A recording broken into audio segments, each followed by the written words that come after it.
I hate watching stuff while it's still airing. I have so many shows that I want to watch from a given season on top of all my backlog stuff, plus school, work, and making videos for this channel that I honestly have trouble remembering the contents of the first few episodes of something by the time I get to the end if I'm watching it week to week. Plus, I've never been a fan of having to just stop and wait every week for the next installment when I know I can just wait a bit longer and marathon the whole thing. However, I still kinda want to satisfy my thirst for new content and being in on current discussion. And fortunately, I've managed to find a decent middle ground, long-running episodic anime. Because many of them tend to focus more on the individual episodes rather than the arc of the series overall, it makes it easy for me to stay invested in a given episode without having to constantly look up what had happened previously. Of course, even episodic shows like to throw in a bit of meatier plot stuff every now and then. And if done properly, these mini-arcs end up feeling like one long episode with an even stronger payoff at the end than usual. But if done properly is the key phrase here, which brings me to today's topic. Two of the episodic series I've been following lately are Pokemon Sun and Moon and Gegege no Kitarou, one of which does a mini-arc really well, while the other falls flat on its face. So how do you write a good mini-arc for an episodic series? Unsurprisingly, but also too often forgotten, an important point is to plan ahead. Even though these are episodic series, they don't exist in a vacuum outside of the show.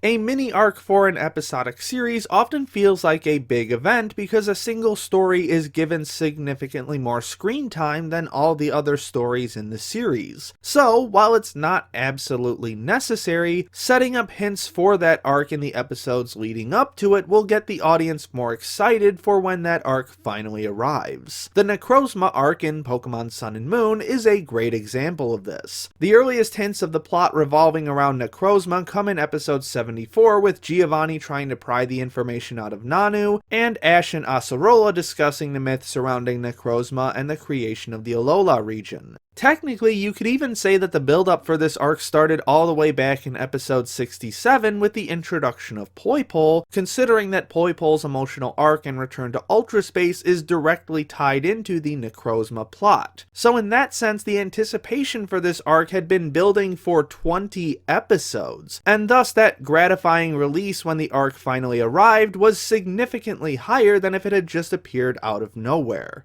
In contrast, we have something like the Tanuki Army mini-arc in Kitarou, which is given no lead-in whatsoever. Granted, this arc is only half the length of the Necrozma arc, but considering the scope of what happens, it should have been given at least a little bit of lead-up. The Tanuki army overthrows the entire Japanese government and instates a tyrannical regime purging anyone who opposes them. Even compared to stuff like the vampire trees and Miyagi Nudo's soul harvesting, this is a major event in this world, and so, given that they decided to treat it as a major event by writing it as 2 episodes instead of 1, it would have been nice to have at least some hints in the episodes prior to get us intrigued as to how this arc would play out. Now, in fairness, they actually do attempt to do this for a later arc of the series right at the end of the Tanuki Army arc, so it might have just been this particular arc that got the shaft in that department, but there are a lot of other much bigger problems with this arc that we'll discuss in just a moment. Even disregarding a proper lead-up, the most important thing to keep in mind is that a mini-arc really shouldn't be treated that much differently than the rest of the episodes in the show. I understand that this might seem a bit counterintuitive at first. If a mini-arc is going to be bigger than other episodes in the series, then you'd think that the writing should be given special treatment in order to maximize its importance. But that's not really how it works with episodic series. You have to keep in mind why people started watching the series in the first place. It wasn't because there was a strong plot thread going through every single episode leading up to a huge season finale. Episodic stories are typically enjoyed because their episodic elements are so strong, so there's no reason to deviate from that strength when you attempt to write a mini-arc. This is entirely the case with the Necrozma arc. There's no difference in the writing of these episodes compared to the episodic narratives that directly precede them.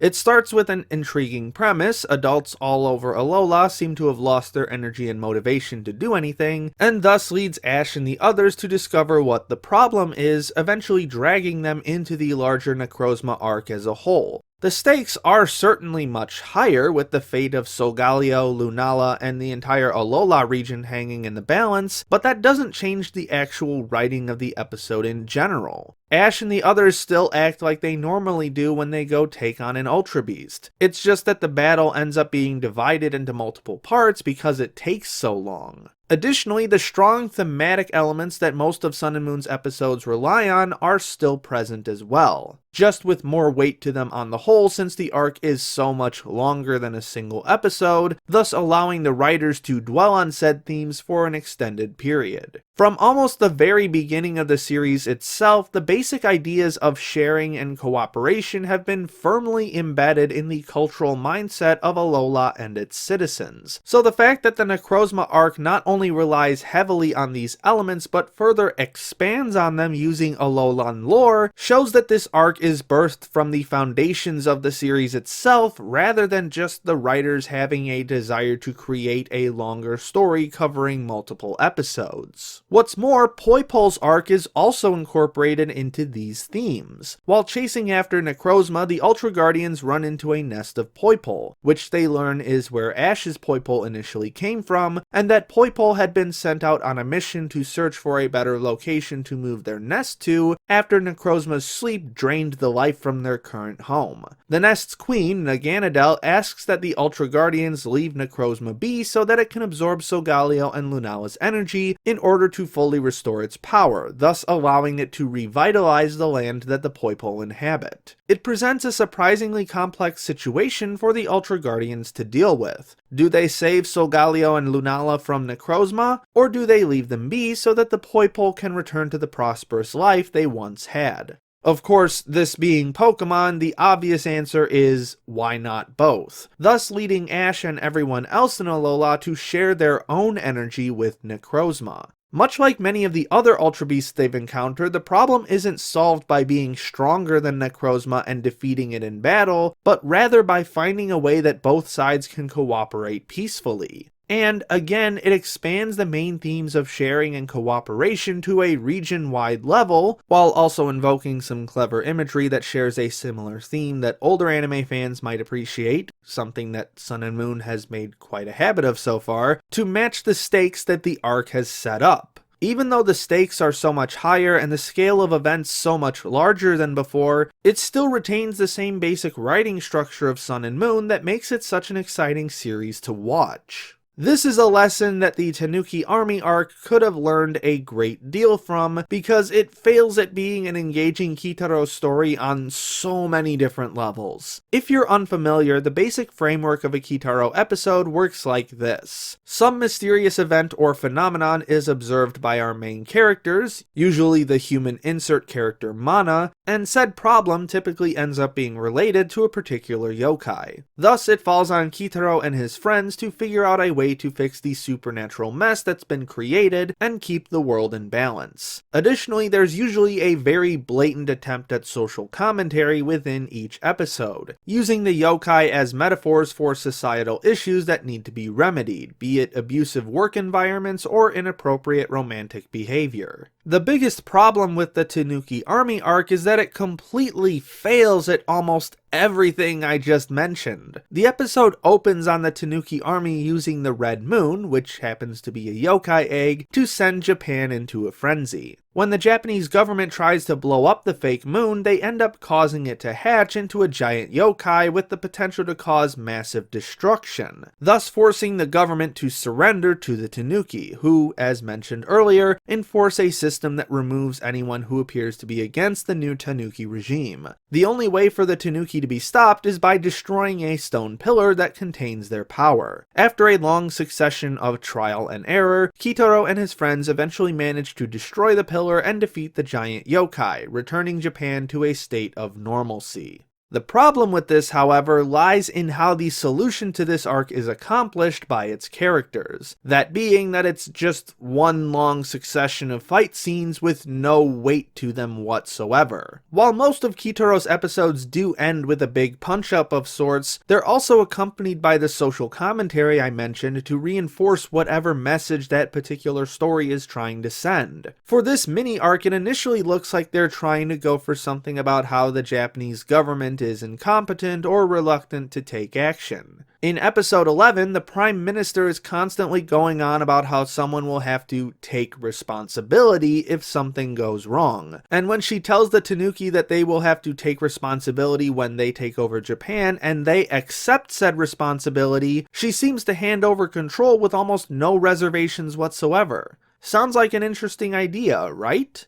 Well, unfortunately, this point is never addressed again before the arc ends. There's no point being made except a sloppily executed "our government sucks" commentary with no punch to it whatsoever. It's a piece of social commentary that is exactly half finished and serves no ideological purpose. Then, in episode 12, where the Tanuki have taken over, we are shown a succession of Japanese citizens who have submitted to the Tanuki regime and complain about others who try to rebel or exhibit dissent, saying that they are causing trouble for those who have already accepted the new regime. It's a very blatant message criticizing Japan's go-with-the-flow mentality, but just like before, it's not addressed again by the end of the arc. There's no resolution to this commentary that they've so boldly decided to make, so it just comes off as a really weak Japanese defeatism jab that doesn't deliver any actual point. Kitarou saves the day anyway, so it ends up suggesting that there's really nothing wrong with this defeatism because someone else will just do it for you while you sit on your hands doing nothing. The exact opposite of what happens in the Necrozma arc, where every citizen in Alola has to contribute their energy in order to fully revive Necrozma to its ultra state.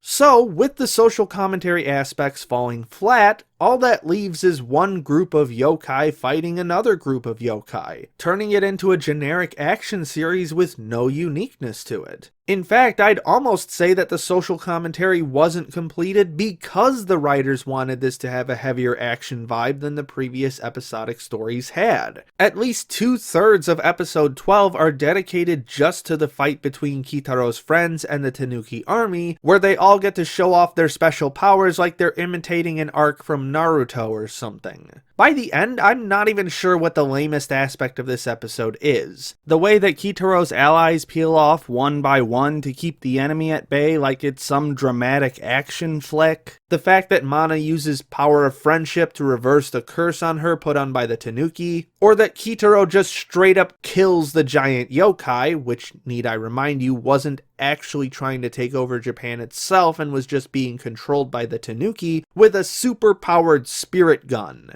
Every single thing about this arc's resolution is totally unsatisfying because the writers decided to turn it into a heavy action story instead of staying true to the usual supernatural mystery relying on bold social commentary that's only punctuated with action at the end that Kitarou had been following from the start. Again, this could just be a one-off instance for this arc, and whatever later arc comes could rectify these issues, but having such a weak story for its first seasonal climax, along with a general decline in writing quality that I've observed in the episodes leading up to this arc, has basically killed any excitement I have for further episodes. Gegege no Kitarou is a series that I had fairly high hopes for, as I previously mentioned way back at the beginning of 12 Days of Anime last year, so it's very disappointing to see the series fall so low. Had they just stuck to the style of writing that had hooked me in the first place, this could have easily been a very strong arc with biting commentary about the nature of Japanese society itself. But instead, it could only muster up some lukewarm name-calling without any weight to it, and it makes me doubt whether the series can return to what it was before. In any case, at least Sun and Moon is still as great as it's always been, and I look forward to watching more of it as well as a few other episodic anime to keep me content until this season finally draws to a close. Special thanks to Jan Rogalski, Rourke Tanjoin, Christine Seibert, Tim Johnson, Call Me Catlord, and all my other patrons for their generous support. My name is Ember, and I'll see you next time.